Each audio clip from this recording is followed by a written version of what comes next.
Donald Trump, turn the volume up. If you told me 20 years ago that New York City would elect a mayor who is a Muslim guy, a terrorist sympathizer, who is anti-cop, I would laugh in your face. Do you believe the NYPD is racist? Yes! Oh, God. There it is.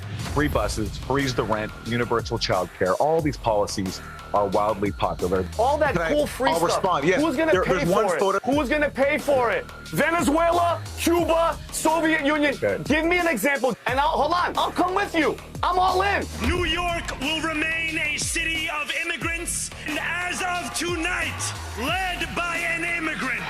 Every American that's watching this, don't get it twisted. Okay, Vinny. The moment a Democrat comes into power, the border's wide open. I think the loser last night isn't the Republican Party. It's actually the American people. You were entertained by 2020 and a little bit scared about 2024. 2028 is going to be like The Godfather 2.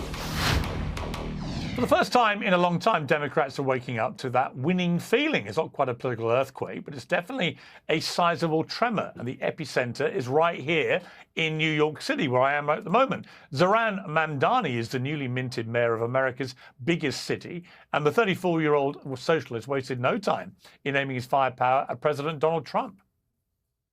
So, Donald Trump, since I know you're watching,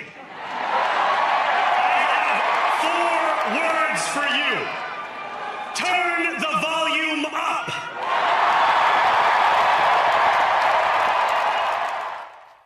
Well, Mayor Mamdani's socialist program is about to have an uncomfortable brush with reality. The jury is very much out on whether they can really deliver on government-run grocery stores, free buses and free childcare, among many other lavish pledges. But the verdict on his campaigning style is resounding, and Democrats nationally will be taking notes. President Trump may call him a crazed communist, but he knows a canny operator when he sees one. Mamdani ran a populist campaign turbocharged by social media, which focused on massive changes to a failing status quo. It's all very familiar to the man currently in the White House. And Mamdani is the first prominent Democrat in what feels like an age to campaign on something other than calling Trump a demonic fascist. So has Mamdani cracked the code for a Democratic revival, or could his individual triumph drag the party down a far-left rabbit hole to electoral oblivion? Joining me to debate all this on a massive night in US politics is PBD podcast Angry Patriot, Vincent Oshana, the co-host of Her Take and former Democratic strategist Lindy Lee, the host of Bet News, Marc Lamont Hill, and a journalist at The Grey Zone, Aaron Maté. So a great panel. Let me start with you, Vinny. You must be absolutely delighted that a self-declared socialist is now in charge of New York City. Oh, Piers, being originally from Yonkers, New York, it's just, it's overwhelmingly just happy.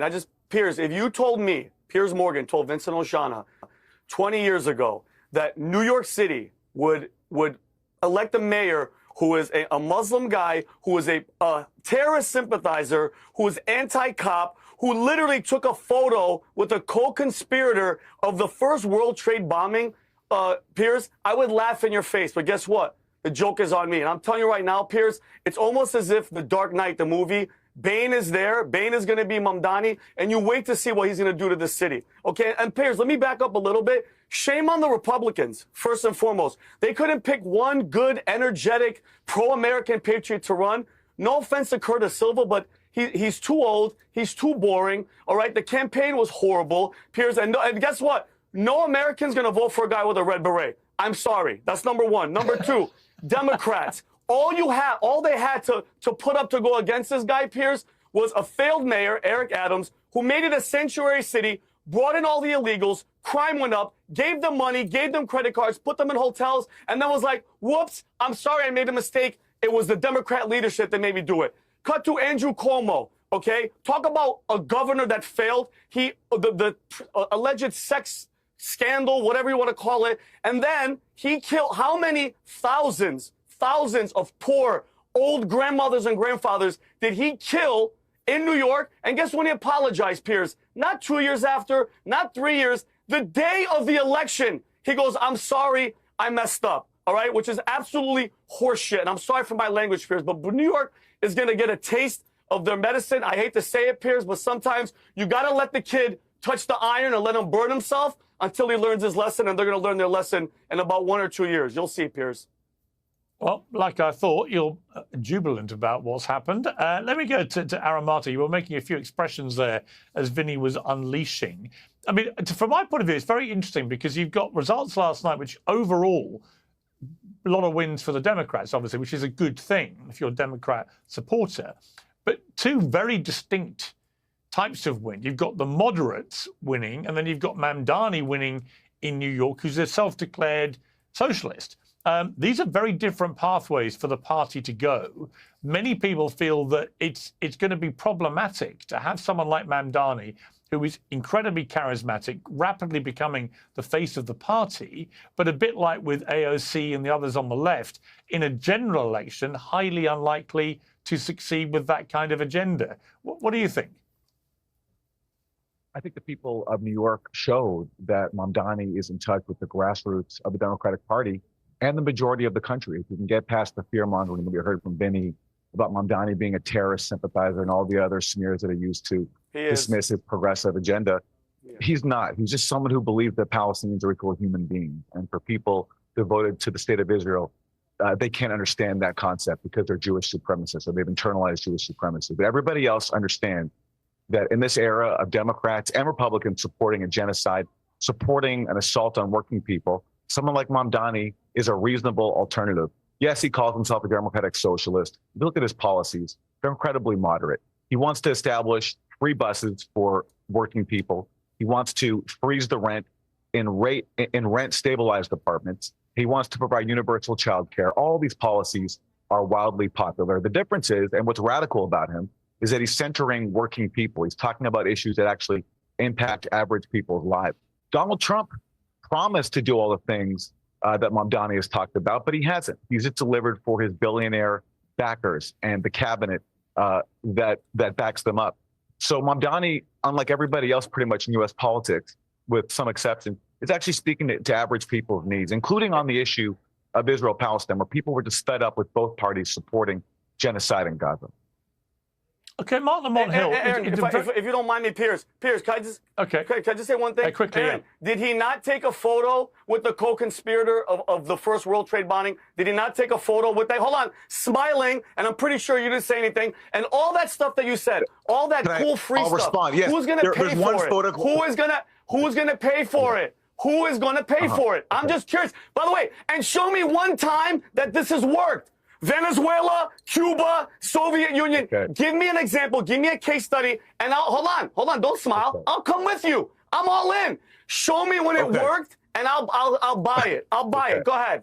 Okay. Give it to me. To answer your questions in order, in the course of campaigning, where candidates take pictures with literally thousands of people, he appeared in one photo with someone who was identified as an unindicted co-conspirator in a bombing he was never even charged for. So yes, people take photo ops all the time. Yeah, Andrew Cuomo. Unindicted meaning what? He was in the room. Excuse me. Give me a break, bro. Give me a break. That's not what that means. Andrew Cuomo has taken pictures with actual war criminals, unlike Zohran Mamdani, who rejects the endorsement of war criminals. In terms of how he's going to pay for it, he's already said he's going to tax the ultra wealthy a little bit more, who already make all the money in the world. That's who he's going to pay for his popular social programs.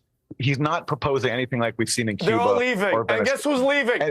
Guess who the mass exodus is going to be? Guess who the mass... And just out of curiosity, they're going to leave. Hold on. You know what you're not talking about? Who is going to come to New York? Who's going to come to New York? He wants to let people out of prisons. Okay, think about it. He wants to give away free stuff. Hold on. And he's pro-illegal. What the hell's going to happen to New York? You're missing the whole point. People like you, people like you want to.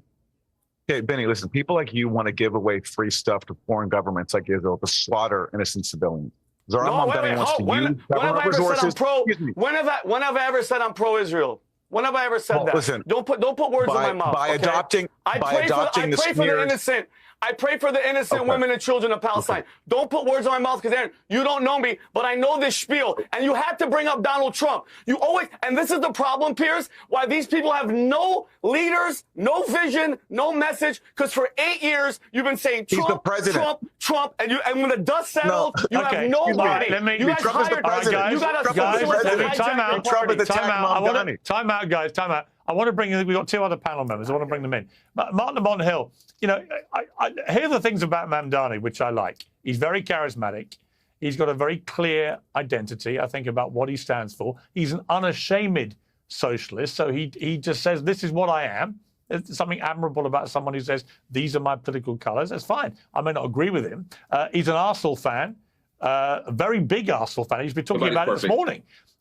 So he's clearly got immaculate taste when it comes to his football teams. But here's the issue, isn't it, Mark? For the party, I think, it's if he turns out to be a massive success in New York, hallelujah, he might be the guy who ends up becoming the president, right? And the Democrat superstar. Here he is now in charge of the biggest city in the country on a very socialist agenda of giving all this stuff away. We've kind of seen a parallel for this in the UK with the Labour government who got swept in over a year ago with a massive majority, and it's already crumbling at the seams. They're about to launch a massive tax raid on pretty much everybody. They're incredibly unpopular, and it's all gone pear-shaped very, very quickly. If that happens with Mamdani in New York, conversely, it becomes a referendum on the Democrats that their big star turned out to be, you know, a wolf in sheep's clothing. Wow, that wolf in sheep's clothing would be a a bit of a leap, even if he were somehow not successful. But I think that there are a few issues on the table here. One, we continue to call him a socialist. And I think it's important to reiterate that he identifies as a democratic socialist, right? And there are different types of socialism, and democratic socialism does not support the abolition of private property. It is not saying that there's no democratic elections. Many of the kind of boogeyman references that are made to socialism don't apply to Mamdani's vision or his self-identification any more than it does to AOC or any more than it does to Bernie Sanders. I think one of the things we've learned in the last few years is that Democrats have played it far too safe. They're not speaking to people's needs. They're not speaking to people's interests, speaking to the fact that people need the rent to stay stable, that they need access to food, clothing, and shelter. That's what Mamdani is doing. And if for some reason he were not to be successful and didn't have a great mayoral administration, I don't think it would be fair to say that I see that as a referendum on his ideology any more than all the other unsuccessful mayors and governors around the country or presidents around the country and the world who have had unsuccessful campaigns as capitalists and imperialists and fascists. We don't say, oh, maybe we should try something different. Sometimes it's about changing the driver, and sometimes it's about changing the direction. What we saw in New York last night was that New Yorkers want to do both. They wanted new leadership, but they also want a new vision. And I think that that's something that Democrats should follow, because the way they've been working so far has not been working. Okay, Lindy, the thing that I would be concerned about if I was Donald Trump and the Republicans is that the running theme behind all the successes the Democrats had last night was affordability. And there's no doubt the cost of living crisis coming out of the pandemic, inflation continuing. You know, Trump can claim some wins in bringing some prices down, others not so good. But this ongoing running sore of the standard of living for people in the bottom bracket of society in America is not going away. You know, people feel angry enough now to vote for people who they think are going to tackle as a priority affordability. It's been very striking to me that Mamdani, he doesn't want to get involved much in foreign affairs. He wants to focus specifically on the ability of really impoverished New Yorkers who can't afford their groceries, who can't afford to rent a home, and so on. That has been something that's resonated. There's no doubt about that. Mark, respectfully, and it's great to be here with you, but I got to address some of the claims that you made. This guy literally said he wants to seize the means of production, okay? We're not slapping a communist label on him just for our shits and giggles. He literally said this himself. And Aaron, as someone who has fundraised for Democrats, who's been in the game for a very long time, I can tell you that politicians at a high level, they vet every single person in the room. You better believe that no random person can just take a photo with Kamala Harris or Joe Biden. We vetted them. Someone actually who owed $40,000 to the IRS is booted out of the room because they didn't want him to be seen with Joe Biden, okay? So this is not just, this is very intentional on his part for you to say, oh, it was just some random dude who showed up. And not only did he take a photo with him, he decided to compliment him. That was a conscious decision. But Piers, going back to what you said, he did a good job of campaigning on affordability, yes. But I also want to remind folks that we were heading in the right direction, so much so that Jerome Powell decided to lower interest rates not once but twice. So it takes a long time to bounce back from the mess that Joe Biden got us in, but we are moving in the right direction. And frankly, I know, Vinny, I love you to death, babe. I know you're upset about this, but I think this is the biggest gift for Republicans that we could possibly hope for, because honestly, Marxist Mamdani, Rashida Tlaib, AOC, Jasmine Crockett, these people being the face of the Democratic Party is exactly what I want to run on going into 2026. Okay, I want to just hold. Let me just hold the panel there. Let me hold the panel for a moment. Yeah, because I'm going to come back to the panel in a moment. I want to just bring in Frank Luntz, the pollster extraordinaire. Frank, your take on last night? I thought it was a very interesting set of results. Obviously, overall, a good night for the Democrats, but pulling in two very, very different directions: moderate, and then the Socialist in New York. The race, to me, that was by far the most important, didn't even feature a candidate. It was the ballot initiative in California, which some of your audience won't know much about, but that's going to allow the Democrats to completely rewrite the borders, the districts, the lines that will determine which voters vote in which areas. And that's going to give the Democrats 5 or maybe even 6 additional House seats. Now, Republicans had done it before in Texas. Democrats had a really bright, smart usage of language on the ballot to help them win that race, but it wasn't even close. And Piers, that shift may well determine who controls Congress in 2026, and that's going to change history as we know it. That was the most significant race. I know it doesn't get the kind of yelling or kind of passion that the New York mayoral race does, but I'm telling you that the California voters have absolutely changed, have uprooted what was going to happen in America. And that's going to be the big story that we're going to be talking about for months and even for years. Yeah, really, really interesting. And I don't disagree with you at all. It's a seismic thing that happened in California. But on the point about the direction of the Democrat Party, Mamdani is now the standout superstar of the party. And he's come from nowhere. And he's like this incredibly charismatic. I watched his speech last night. He's taking it to Trump and so on. You know, I can see a lot of young Democrats in particular cheering him on, thinking this is great. But his politics are very, very different, for example, to somebody like Abigail Spanberger, who won in Virginia. Which way is the party going to go? Which is more electable? Can you win a general election in America, do you think, if you are a self-declared socialist? Absolutely not. And the party's going in both directions. And the progressives had a great win yesterday, and a significant win. And they finally have a spokesman who's incredibly articulate and powerful. And that helps the Bernie Sanders AOC wing of the party. The one who's probably most upset this morning is Chuck Schumer, because his Democratic Party is disappearing. On the Republican side, the party is no longer the party of Ronald Reagan. It's all about Donald Trump and his accolades. Both parties are moving in those directions away from the center. And in the end, there are going to be more and more Americans who look at both Republicans and Democrats and say, I can't vote for any of you. But Piers, you know I've been on this now for several years. I think the loser last night isn't the Republican Party. It's actually the American people. Because I see both parties rejecting the center, both parties rejecting a common sense approach and moving in these ideological directions. That does fire people up. That does excite younger people and excite people on the fringes. But in the end, there's so many Americans who believe that our democracy is not working anymore, as they do in the UK. And they believe that they're looking for someone with common sense, someone who is a centrist. And this is not necessarily where I stand. This is where the American people stand.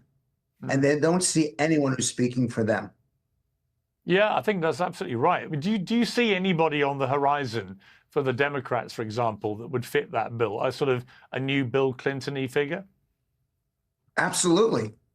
Cory Booker, the senator from New Jersey, Wes Moore, the governor of Maryland, Mitch Landrieu, the former mayor of New Orleans. These are people who focus on getting stuff done. Booker was formerly the mayor of Newark, turned that city around.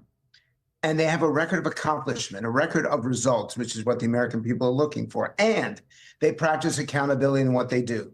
They're not focused on Washington. They're not ideological. They would not come on this show and yell at each other. They would come to listen, learn, and lead.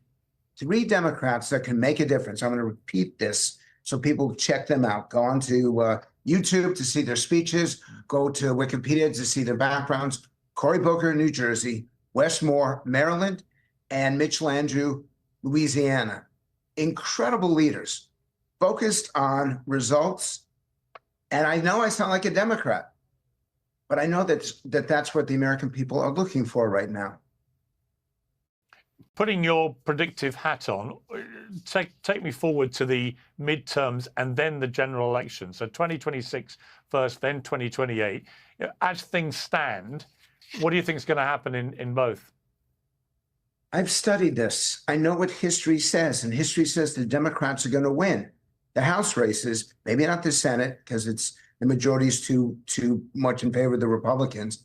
But after last night in California voting the way that it did, if I were a betting man, I'd bet on the Democrats winning the House very narrowly, Republicans keeping the Senate very narrowly, and the country once again going at each other. And we're going to have the most amazing election in 2028. If you were entertained by 2020 and a little bit scared about 2024, 2028 is going to be like The Godfather 2. It's going to be even better than what we saw in terms of competitiveness. My concern is whether or not it's better in terms of bringing voters back in, having them have faith, trust, and confidence in the American political system. Because in the end, Piers, ratings don't matter. I know they do for you. They don't matter for America. Money doesn't matter. Happiness matters. Success matters. Trust and confidence in the system of government.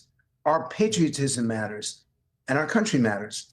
And I'm hoping that we will put people, truly, not a slogan, put people above politics in the years to come. And Frank, finally, do you expect Donald Trump to try and change the rules so he can run again in 2028, or is he just trolling the libs, as he would put it? I fully expect him to talk about it. I fully expect him not to do it. It is so clear what needs to be done, and there isn't enough time to get it done, but he wants to stay relevant. And I know that you and I have had these conversations now for about 10, 15 years. I know I sound different than what I used to, but we're in a different situation than what we used to be in. And I would hope that the president would acknowledge that things are very difficult for a lot of people, that they're challenged. The Democrat on your show who talked about affordability, and Piers, that's your message. That is absolutely correct. If you can't afford your home, you can't afford your health care, if you can't even afford your fuel or your food, you're in trouble. And we need these people working together for all of us so that this affordability is addressed, this confidence is restored, and in the end, we have the country and the system that we deserve. Frank Luntz, brilliant to have you on after such a big night for American politics. Thank you very much. Thank you, Piers. I appreciate it. Let's go back to the panel. Aaron Maté, I mean, as always, Frank cuts through a lot of the kind of tribalism and made some really good points there. What did you think about what he said? I think he's recognizing that Republicans have a real problem. Donald Trump campaigned successfully on the problem of affordability, the price of eggs, the price of other staples, but has come to office, and what has he done? He's cut Medicaid. He's now providing over a government shutdown in which 42 million people who need SNAP benefits to get food are being denied it because of his party's refusal to extend healthcare subsidies for millions of people. And what is he offering people that who he promised that he'd make America great again? Nothing. He just recently bragged about how he's redecorating the White House, built a new bathroom. How does that help average people? And that's the fundamental problem. Trump successfully tapped into real discontent. I'll give him credit for that. He tapped into real outrage over Democratic Party elite failures. But now you have someone in the face of Zohran Mamdani and his grassroots movement actually talking about the issue of affordability while presenting concrete proposals. And I think Frank Luntz is very correct to recognize that for Republicans, who are the current party in power, they control the White House and both chambers of Congress, that this is a real problem for them. And by the way, also, Piers, if I may, on this issue of this pastor who keeps coming up, this Muslim leader who Zohran Mamdani took a photo with, again, if you look at the specifics of that case, he was an unindicted co-conspirator. Former terrorism prosecutors later criticized his inclusion in a list in that case because basically some of the suspects in the World Trade Center bombing attended his mosque around the time of the bombing. So that's like basically Wow, this is the hill you choose to die on. You are still apologizing for this guy. Wow, Yeah, unbelievable. I can't believe that. That's like, excuse me, I'll finish my sentence. I'll finish my sentence. I'll finish my sentence. Honestly, That's like, excuse me, I'll finish. I didn't interrupt you. I'll finish my sentence. That's like blaming the pastor of George W. Bush's church for the Iraq War. And these are the smears of people who can't contend with the fact that you have a candidate in Zohran Mamdani who has grassroots support, record turnout in New York City, and is galvanizing people on the issues that impact their lives. I think there's an even. I apologize. Unindicted co-conspirator, meaning they can't prove that he was in the room, but he was in the room. No, they can't prove anything. They just remove it in the first place. It's a red herring. Give it up. Bro, are you literally trying to stick up? Are you really trying to stick up for this guy? Are you really trying to stick up for this guy? Yes, I am. And Piers, he's a respected Muslim leader who didn't do anything wrong. Yes, I am. Yes, I am. You're desperately trying. I'm very desperate. Piers, mind you, on Sunday, Mamdani was in a gay club. In the gay club, pandering to the gay people to try to get votes. And let me explain something to you. People were like, what do you mean pandering to gay? What do you mean? Right? What do you mean pandering to gay people? He was pandering. You mean trying to campaign to his voters? Because I'm going to finish right now because there's something. You know where he's from? Uganda. Do you know how Uganda treats gay people? Have you been to Uganda? Yes. Have you heard what Ugandans do? Is Zohran Mamdani responsible for he's a Muslim dude from there. This is what I'm talking about. And what he's practicing, Piers, what he's practicing is called taqiyya, okay? It's a practice in Islam, all right, Piers, that you deceive and you lie about stuff just to have people to further your Islam agenda. You're being hang on, duped, Vinny, bro. Vinny, You're being duped. He's a liar. Hang on, He's a liar. Vinny. Hang on, just because he's from Uganda doesn't mean he agrees with all the policies of Ugandan governments or all the laws. No, he's Muslim, Piers. He's Muslim. He's Muslim. How do Muslim people feel towards gays? Are you guys lost? Are you lost? Well, there are many Muslims who have no problem with gays. That's Muslim, bro. That's a Muslim. Yeah, but there are many Muslims who have no problem with it. Can I just a couple of facts here? Because this is all really... Hang on. Let me bring in Mark and then Lindy. Mark. Okay, a couple of things just to inject some facts. One, taqiyya isn't about lying, and taqiyya is about concealing your faith as Muslim to get over ostensibly in times of danger. At no point has Mamdani pretended not to be Muslim. If he had, you wouldn't be here arguing like this. Second, let me finish. Second, yes, he's from Uganda. Where gay people often are harassed and killed, and there are anti-gay policies in Uganda. You know who they're organized by? Christians, not Muslims. If you just Google or read one book on Uganda, you'd understand that this is a Christian practice, not a Muslim practice. Third, when we talk about Siraj Wahaj, who's the imam who he was in the photo with, there's absolutely no evidence that he was in the room with 9/11 conspirators. That's not even being alleged by the prosecutors. We're not even talking about 9/11. We're talking about the World Trade Center bombing. Two different things. Please allow me to finish. What I'm saying is World Trade number one. Please allow me to finish. You're not even getting the timeline right. I accidentally said 9/11 as opposed to World Trade Center. That's not the point. I concede. I said the wrong word. Now I'm going to replace the wrong word with the right word, which is World Trade Center. The point still is the prosecutors don't allege that Wahaj was in the room. So there's no evidence of that, even by the people who you're appealing to for evidence. Wahaj took a picture. A better comparable example would be when Donald Trump takes a picture with Joey Merlino, the convicted mob boss, right? He did it because he didn't know who Joey Merlino was. So Wahaj, but what about this? All right, Mark. Who is not a terrorist.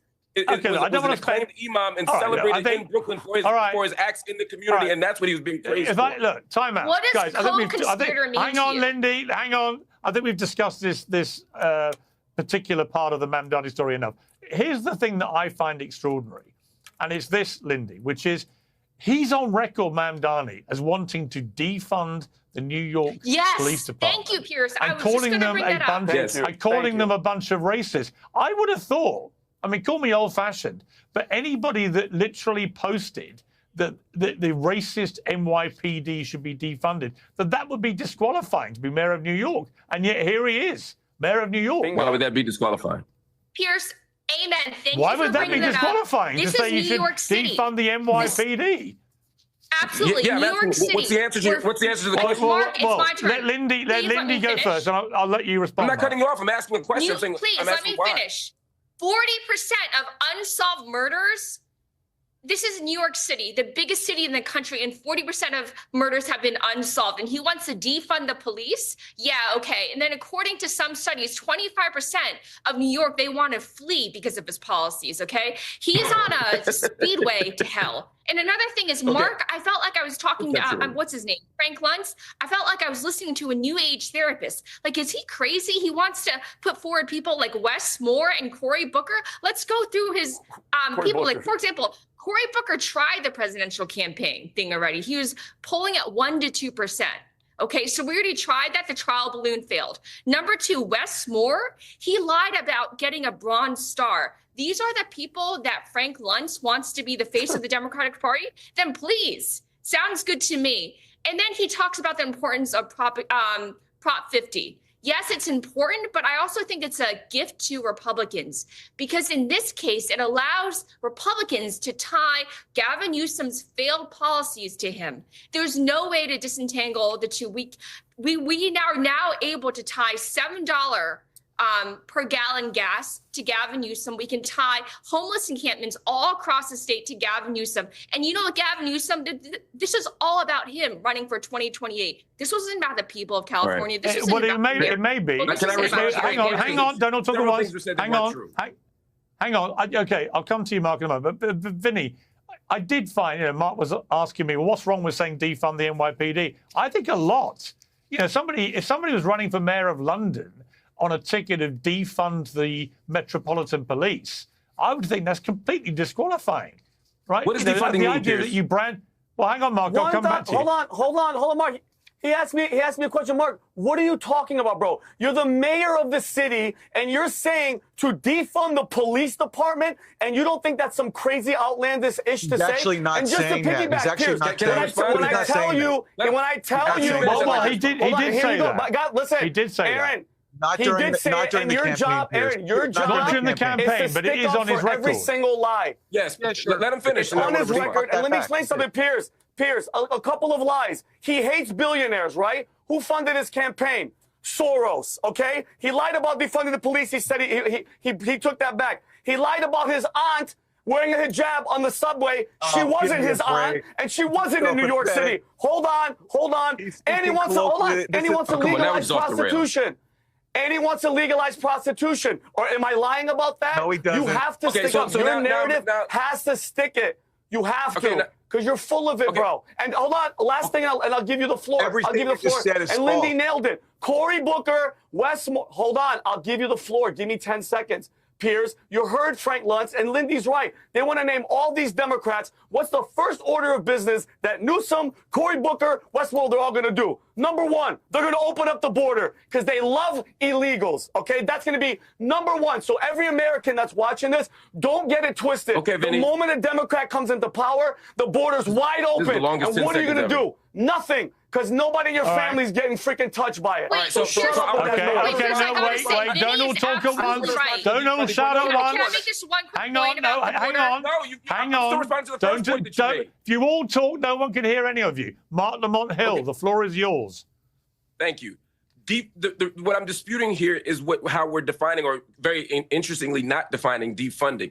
You all are saying defunding and laying it out there, as many people have, which would suggest that he's saying, let's get rid of the police department and take care of and get rid of all of its resources, that we're just going to fire the police, which is not what he's saying. If he were saying that, that probably would be disqualifying to be mayor. What defunding means is taking money out of the police department and placing it in other departments where that work could be done. So when you give the example of, let me finish. So when you give the example of unsolved murders, defunding does not affect unsolved murders in that way. In fact, to the contrary, it would help to solve murders, and I'll tell you how. When police come out right now, and I'm only telling you this as someone who's written several books on this and has been part of the defunding movement for a decade. So you can shake your head, but I'm only giving you facts. You can disagree with my approach, but I'm telling you what the actual defunding movement is. When we say defunding, what we're talking about is saying right now, if someone has a drug overdose or someone has a mental health crisis, the police get sent out there. When someone is jaywalking, the police have to stop them, give them a ticket in many cities. We're using the police as tax collectors, as therapists, and as counselors. Defunding says let's take some of those resources that we're making the police do for jobs that they shouldn't be doing, and let's give them to therapists, to social workers, to drug treatment counselors, and let the police focus on, I don't know, policing. And so defunding. Yeah, but he also called. Yeah, but Mark, hang on, Mark. He also called. I just want to say accurately define. Well, hang on. Even if you disagree with it. I understand. No, I listened to you. You had the floor. But he also called the NYPD a racist organization. Racist. Also, he said queer liberation. No, hang on, Lindy. Hang on. Please, look. It's much easier if everyone answers the question I posed to them. So let me just ask Mark. Mark, do you believe the NYPD is racist? Yes. All of them? Oh, God. There it is. No, you just moved the goalpost. No, hold on. Middle Easterns, they're all racist. No, hold on. You asked me if the department was the institution, and then you just said all of them as in individuals. Do I think every police officer is racist? Of course not. But we're talking about systemic racism. It's just like saying the school system sucks. It doesn't mean every teacher sucks, but the system itself doesn't work. Going after crime does not make you racist. I agree, but shooting unarmed black people does. Targeting black people. Let me bring in Aaron. Let me bring in Aaron. Let me bring in Aaron. Let me bring in Aaron. Let me bring in other things. Let me bring in Aaron, please. And attack that, or you can address what I actually said. Let me bring in Aaron. Crime is up 30% in New York City. I'm going to bring in Aaron if he kills me. So let me bring in Aaron. You can't die, Piers. Here's my problem with Mamdani and why I call him a wolf in sheep's clothing. I'm always very distrusting of politicians who post this kind of stuff 3-4 years ago, but now want us to believe that's not their real opinion. I think that is what he genuinely feels about the NYPD. And by the way, he's allowed to. We live in a free country. He can express that view, and I believe it was honestly held. But this sudden transformation to, oh, no, I don't think the NYPD is racist. Oh, no, I don't think that they should be defunded and so on. It's just a little bit too close to when he did believe that for me to think this guy is a serious person. You know, his views haven't changed in 3 years. His desire for power has, Aaron. Sure, yeah. I mean, people will sometimes say things to get elected. That's called being a politician. It's part of the job. And I don't know what's inside his head. I don't know what his views are. But there's plenty of evidence, as Mark laid out, for why one would think that the NYPD is a racist institution. Not saying every single police officer, but institutionally is. And so I understand why he would think that. And on the issue of policy, defunding the police, Mark laid out what that means. Mamdani wants to create a Department of Community Safety, promoting community-based solutions to problems that can be handled by people in the community, which is proven. There's a long a scholarship on this about how these solutions work, and other cities do it. And it has support among the majority of New York City Council, so it's not even a radical thing. And yeah, listen, I'm sure Mamdani is being pragmatic in some ways. That's called being a politician. You have to make compromises sometimes. But the bottom line is this. He centered the issue of affordability. He spoke to issues that nobody else was talking about. He sent a message of hope across the country to people who are feeling left out of politics. And look what happened in New York City. He got more than 100,000 people to turn out for him, to volunteer, to knock on doors. So people feel connected to his message. People feel that he stands by his convictions. And he got a record turnout, almost double the number of voters turned out in this election than did 4 years ago. But only 51% voted. Only 51% voted for him, and a large number of people voted for the other Democrat. Only the majority. Well, no, he did enough to win. He's peddling wait a bunch minute, of lies. Lindy, don't start shouting. Enough to win, but pretty close with the other Democrat candidate, who is the kind of antithesis on the Democrat side of everything Mamdani stands for, which comes back, I think, to the original point I was making. It could be a very great night for Mamdani, unquestionably, a great night for the progressive left wing of the Democratic Party. But actually, if he turns out to be a dud, as we've seen in the UK with Keir Starmer's Labour Party, and he can't deliver on the promises, and he ends up just taxing the hell out of everybody, if that happens, this could become a real millstone around the neck of the Democrats leading into the midterms and then particularly the general election, I think. Lindy. Well, listen, sure, of course, anything's possible. President Trump has already said he's going to withhold $18 billion. Aaron, I'm talking. President Trump has already promised, he's vowed to withhold $18 billion in federal funding. Governor Hochul has also said she's not going to, go all in all the socialist policies. Where is he going to get his money from? All the billionaires are fleeing. Hundreds of thousands of people might leave New York. Where do you think he's going to get the money to fuel his boondoggle? This is absolutely insane. And by the way, I want to quote exactly what he said. This is not us putting words in his mouth. He said, I get it. Look, queer liberation means defund the police. And for you to have to interpret what he said and use a Zohran Mamdani dictionary to put the best light on his words is absolutely shameful. He hates these people. He thinks they're racist. If you're just to remind you, if you're a member of the NYPD, your new mayor 5 years ago said the NYPD were racist, anti-queer, and a major threat to public safety, and called to defund you. In 2023, just 2 years ago, at the Democrat Socialists of America's convention, Mamdani said, we have to make clear that when the boot of the NYPD is on your neck, it's been laced by the IDF. Vinny, your final thought on that. That was 100% correct. He's referring to the fact that the NYPD by the IDF. Because Piers, I don't know about you. You're in New York, Piers. I'm from New York, and there's nothing that makes me happy. You know what makes me comfortable, Piers? That if I'm getting stabbed or burned to death on the subway, I want a social worker to come and just calm the murderer down. Okay? If you've never lived in New York and you've never been on a subway, don't talk to me about crime and cops being racist. They have the hardest freaking jobs on the planet. For the last 20 years. And look at the stats about how racist they are.